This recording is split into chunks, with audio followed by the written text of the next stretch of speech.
Olá, tudo bem com vocês? Estamos aqui para mais uma aula, né? E vamos começar fazendo a correção, tá? Da aula 2, né? O último exercício que eu passei para vocês. Bom, antes de mais nada, eu queria dizer uma coisinha muito séria.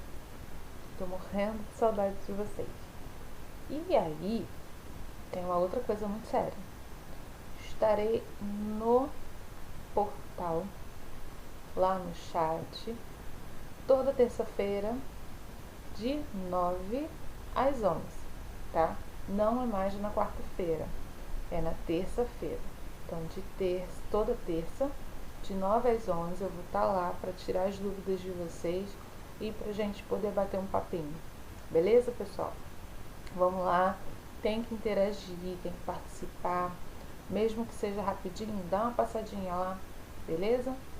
Bom, então vamos começar aqui com o exercício, tá? O texto eu já li na outra aula para vocês, acredito que vocês tenham lido já também. Então vamos lá. Como podem as pessoas conversar, dialogar de maneira a construir a possibilidade de um mundo pacífico? A resposta de todas as questões, como eu falei, é pessoal, tá? Já havia comentado com vocês sobre isso, então todas elas serão de resposta pessoal. Mas aqui a gente vai dando exemplos, tá?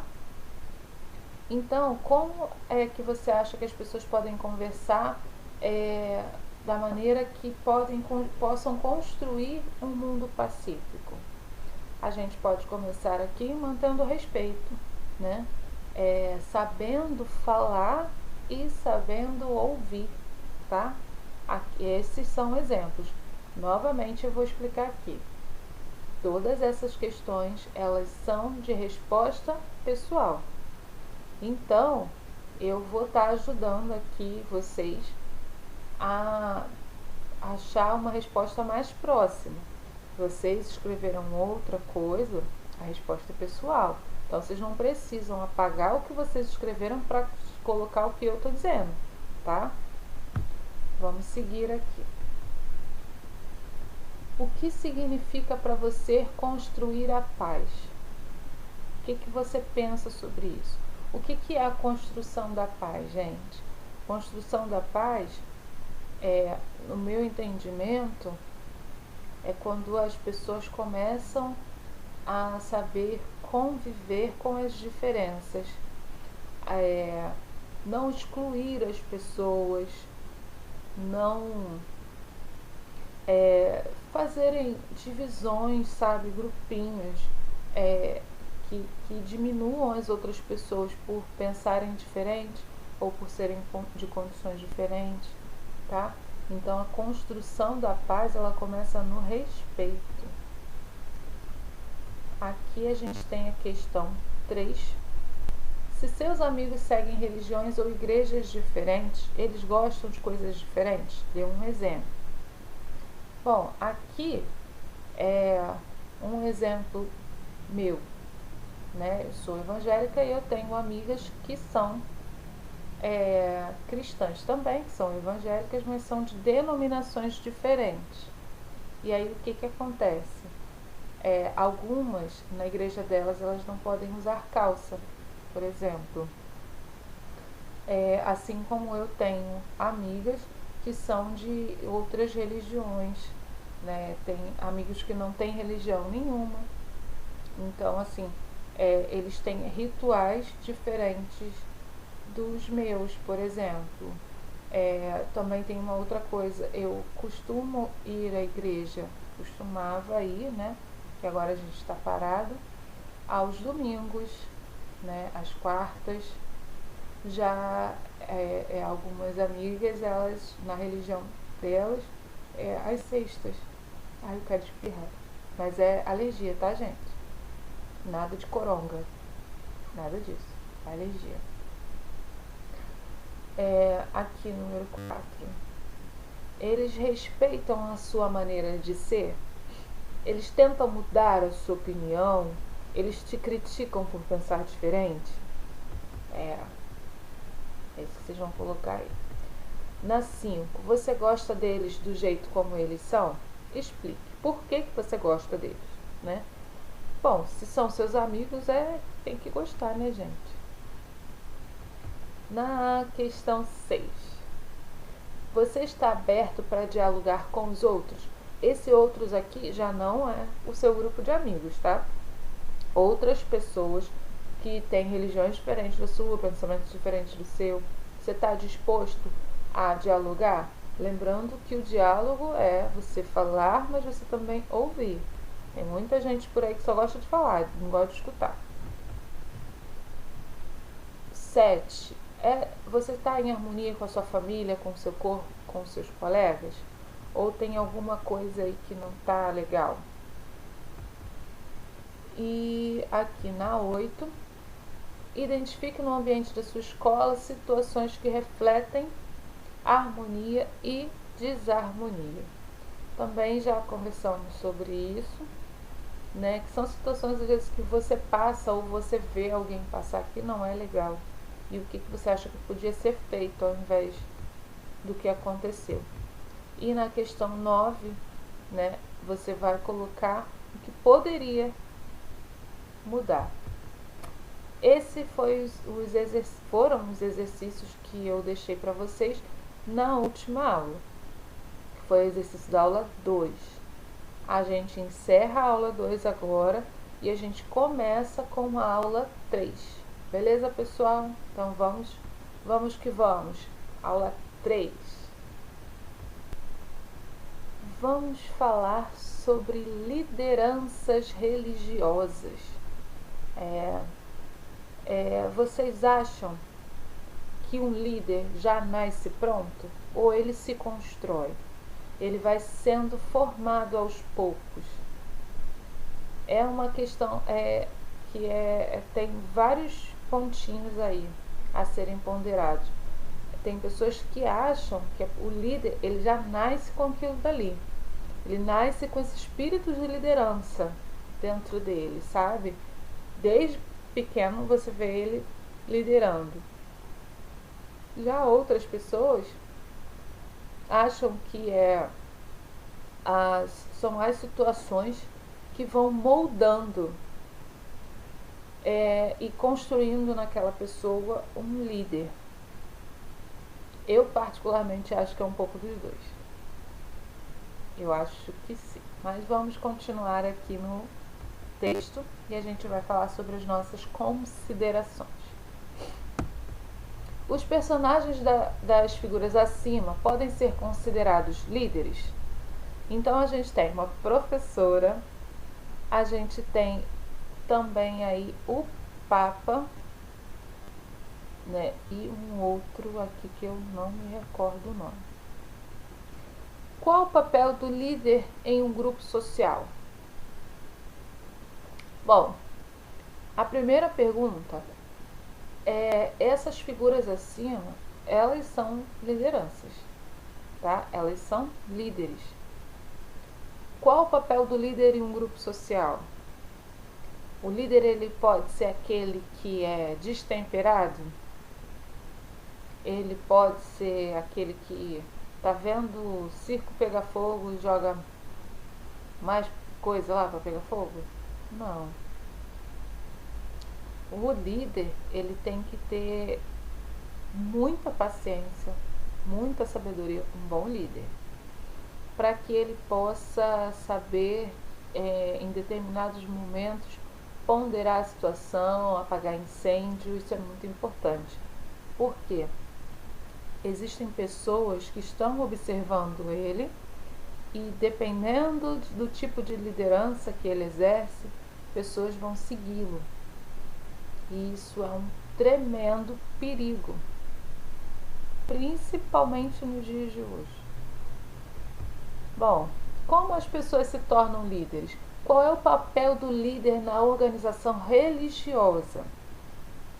A organização religiosa ela é formada por um determinado grupo social que participa da mesma crença, possui os mesmos valores e os significados também são comuns. Sua finalidade é conservar a tradição, praticar a palavra sagrada e apresentar para quem não conhece a sua estrutura religiosa, nos seus ritos, seus símbolos, sua hierarquia e assim por diante. Para que a organização religiosa conserve sua tradição ao longo da história, ela necessita passar pelo processo de legitimação, que pode ser definida através dos seguintes elementos: fundamentação, preservação e funcionamento. Fundamentação auxilia na legitimação da instituição religiosa, onde são formulados todos os dogmas e doutrinas da religião em sua estrutura, preceitos, papéis e mecanismos. Após a fundamentação, a religião passa pelo processo de preservação da instituição. Nela são estabelecidas regras, leis e normas para o funcionamento e convivência dentro da instituição religiosa. Por último, acontece o funcionamento, que estabelece os papéis de cada membro dentro da religião, da instituição religiosa. Como seus direitos e deveres religiosos, é nesse processo que nascem os líderes religiosos. A partir do momento em que é institucionalizada, esses elementos dão significado à organização religiosa, ou seja, a sequência, carisma, rotina e a instituição permite um percurso possível e comum às religiões que começam a partir do carisma, tornando-se institucionalizadas. Bom, aqui a gente acompanhou mais ou menos o processo, né, como se dá esse processo de institucionalização. E agora a gente vai ver sobre o papel do líder religioso. O líder religioso, ele tem a função de preservar e de repassar os ensinamentos religiosos. Ele é considerado o guardião, aquele que é responsável em transmitir a palavra sagrada, que deve ser preservada e repetida, sem traí-la nas suas originalidades.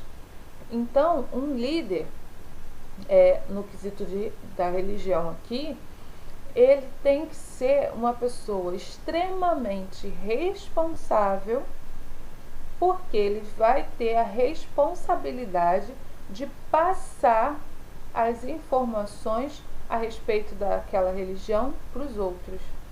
Então ele não pode criar nada da cabeça dele.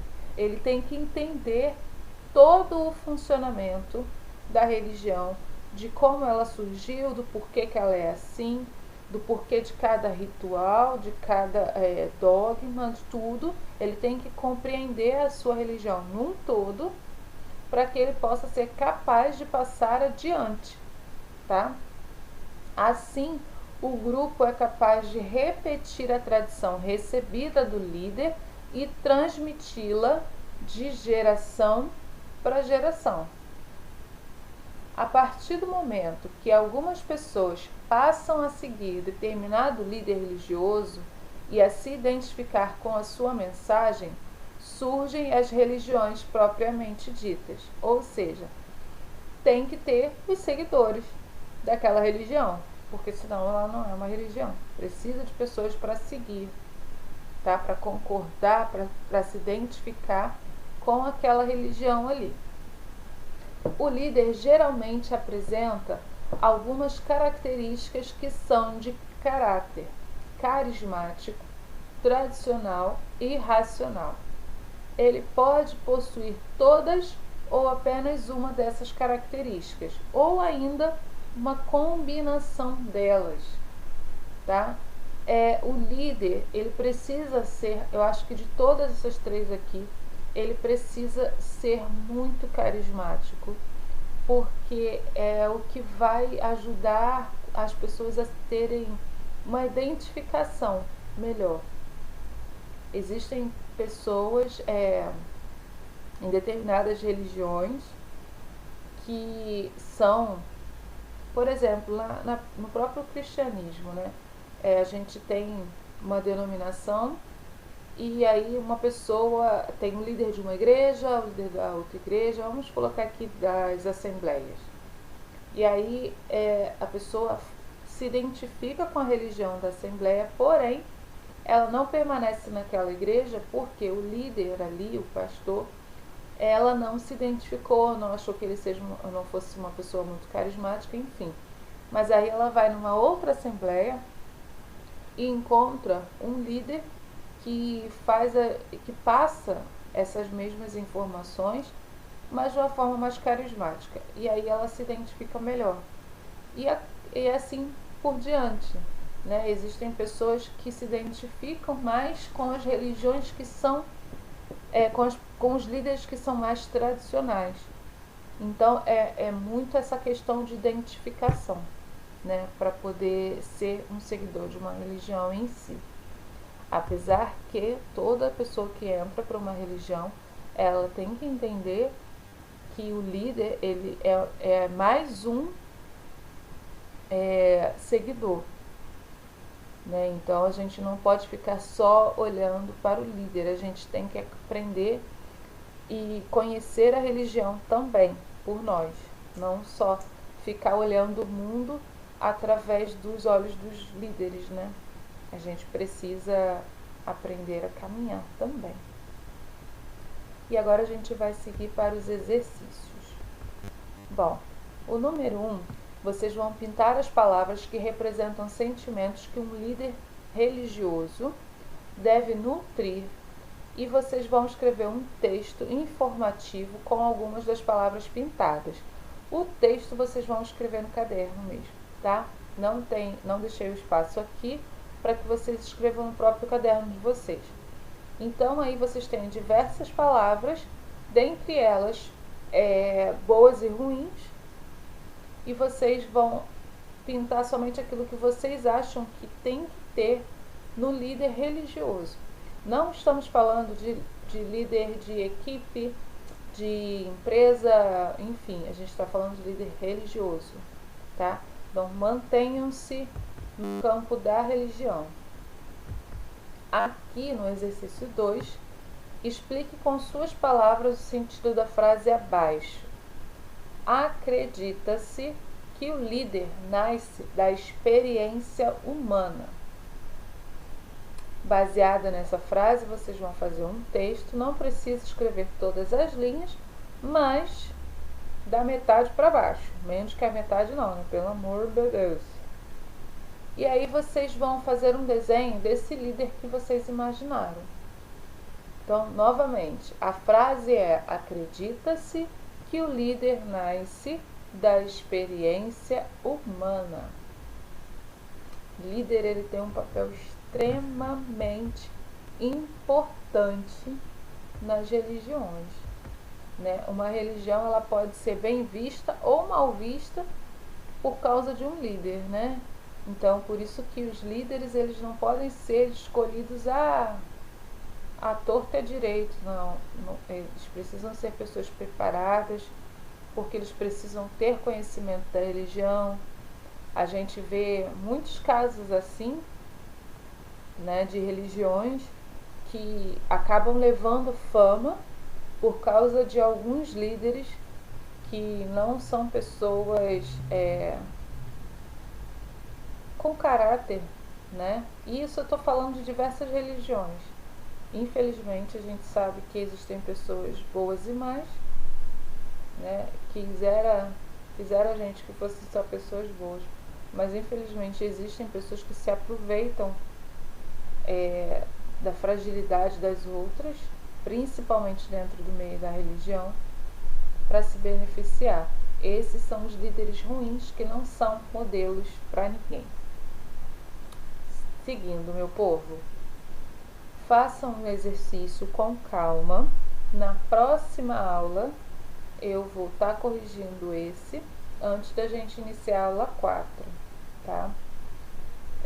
Novamente, não deixem de entrar no chat. Vou estar lá toda terça-feira de 8 às 11. Isso, de 8 às 11. Vou estar lá para falar com vocês, para a gente bater um papo, para a gente tirar algumas dúvidas, tá? E se vocês quiserem comentar sobre a aula também, que nas nossas aulas presenciais a gente sempre fazia dessa forma, esse bate e volta, né? E por causa dessas videoaulas a gente não está tendo esse contato. Mas vocês podem estar lá no chat toda terça-feira de 9 às 11. É comigo lá, tá? Eu só vou estar nesse dia. Os outros professores eu não sei os dias, mas na terça-feira estarei eu lá. E a professora de matemática, Rosilda, também vai estar lá na terça-feira, tá? Então, aparece por lá, dá um bisu lá no chat para falar com a gente, tá bom?